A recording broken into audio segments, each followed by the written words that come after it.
К памятнику Ивана Павловича Морозова заросла народная тропа. Силуэт выдающегося политического деятеля Коми, что находится в Кировском парке, надежно спрятан под толщей снега. Жители столицы Коми уже не узнают знакомые черты первого секретаря Коми обкома КПСС. Иван Морозов руководил Коми АССР 22 года. Это был период самого бурного развития региона. Памятник ему, установленный в дни столетия республики, стал настоящим жестом уважения к заслугам этого человека. Почему сегодня некому смахнуть снег с бронзового пальто Ивана Павловича, в материале Ольги Коняевой. Массивный белый воротник, пушистая шапка. Ивана Морозова сегодня не узнать. Памятник первому секретарю Коми обкома КПСС надежно замаскирован в сугробе.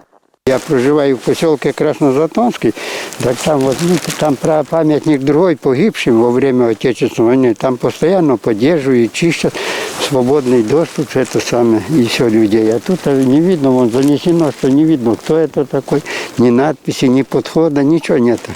Кстати, кому это памятник?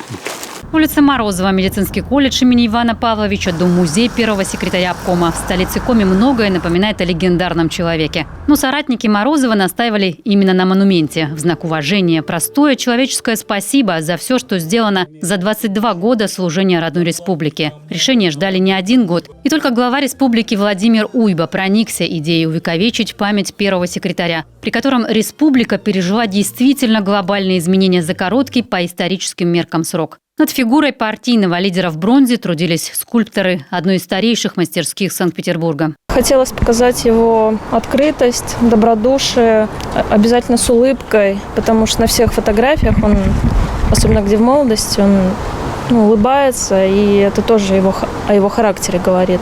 На высшем посту советской автономии Иван Морозов проработал 2 десятилетия, а по сути посвятил Коми всю свою жизнь. Мыслил масштабно, смотрел далеко вперед, потому и результаты колоссальные. Многое, чем живет сейчас республика, было создано при нем. Бухтыльский газ, Усинская нефть, Печорская ГРЭС, новые железнодорожные пути, автомобильные трассы, в том числе союзного значения, внутренние авиалинии, аэропорты. Добыча нефти увеличилась именно при нем. В 9 раз, газа в 19 раз. Это по этим отраслям. Громадные были приросты запасов нефти и газа. Экономика, промышленность, социальная сфера, сельское хозяйство, жилищное строительство – все развивалось ускоренными темпами. Численность жителей в Коми достигла 1 200 000. При Морозове открыт Сыктывкарский лесопромышленный комплекс. Предприятие и сегодня гордость Коми-края.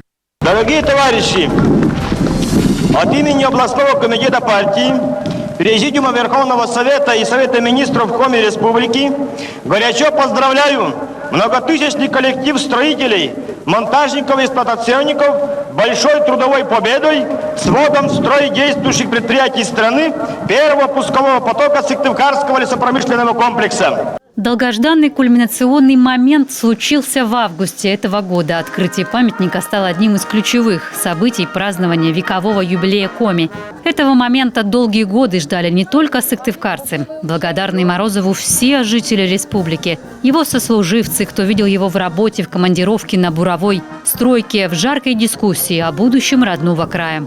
Они помнят об этом и сегодня. Не помнят те, кто позволил стихии занести память снегом.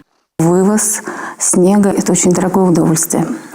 Само размещение снега происходит на полигоне ТКО, потому что снег относится к отходам ТКО.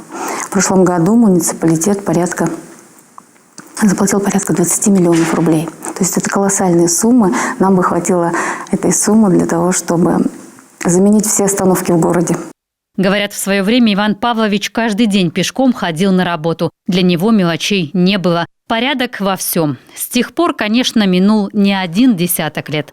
И, похоже, что-то в нас изменилось. Ольга Коняева, Павел Королев, Дмитрий Ведерников, телеканал Юрган.